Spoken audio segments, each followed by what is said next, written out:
Nous, on ne fuit pas. Jamais. Nous sommes soldats. Ça, c'est la dernière des choses qui vient en tête.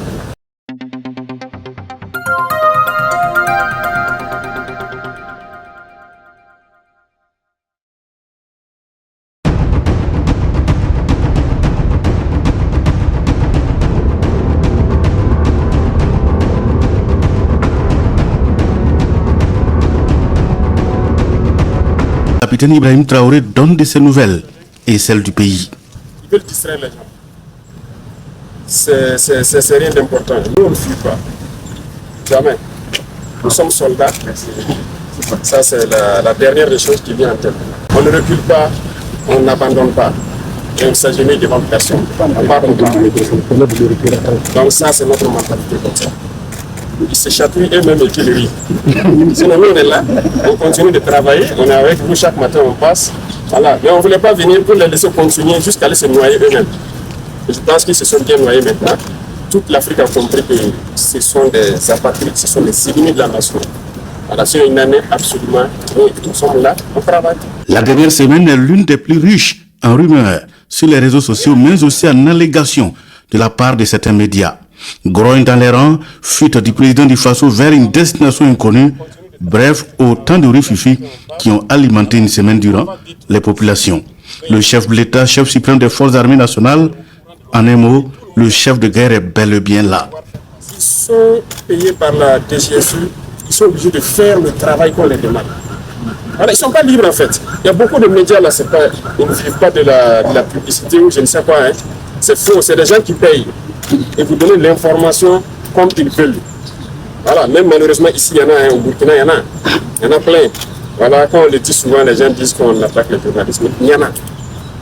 Je pense qu'il faut faire le choix entre gagner son pain, mais aussi aimer sa patrie en fait.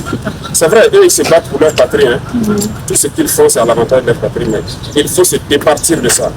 Dans certains milieux, l'on parle de vacances de poste. Des tractations seraient même en cours pour désigner son successeur. De pur mensonge, rétorque le président du Faso. C'est imaginaire. Si c'est vacant, qu'ils viennent prendre. Puisqu'ils ont dit qu'on a pu aller au Niger, non? Non, ils n'ont qu'à venir prendre. Ils essaient là-bas pour faire quoi? Ils n'ont qu'à venir eux-mêmes venir prendre. Ils n'ont rien compris en fait. Mais comprenez-les, s'ils ont été payés et qu'ils n'ont pas atteint leur objectif, ils sont obligés de mentir pour justifier ce qu'ils font. Et ce n'est pas eux seuls. Ils composent avec les terroristes pour tuer des Burkinabés, croyant qu'ils peuvent faire changer les choses. C'est révolu ça. Les gens ont compris. Donc il faut leur dire peut-être si c'est vacant, ils n'ont qu'à venir. Juste après l'incident de tir du mercredi dernier, des mouvements d'hélicoptères sont observés à l'aéroport de Ouagadougou et à Dori. Une simple coïncidence, car ces mouvements visaient à sécuriser une localité de la zone du Sahel. On a lancé l'opération à Nassila. Et donc les hélicoptères ont envoyé des troupes en renfort à corps.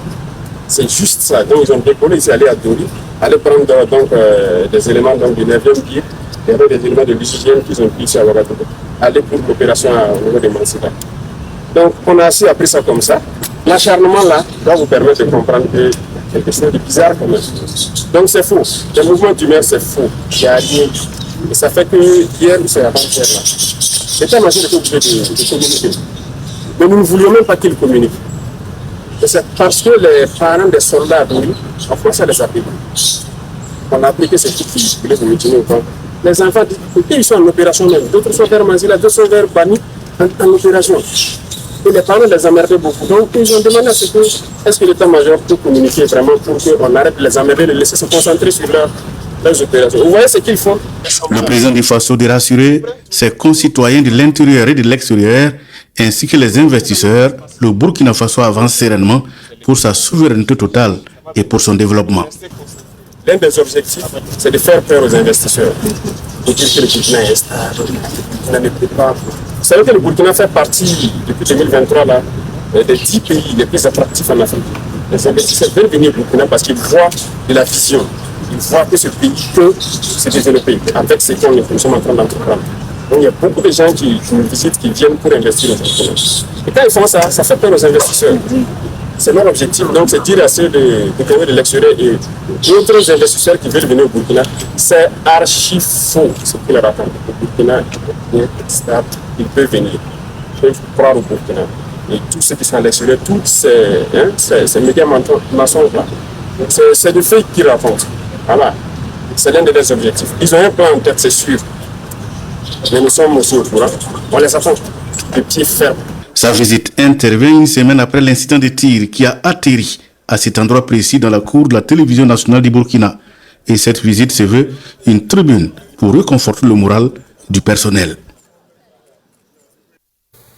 Nyar Kiteda, le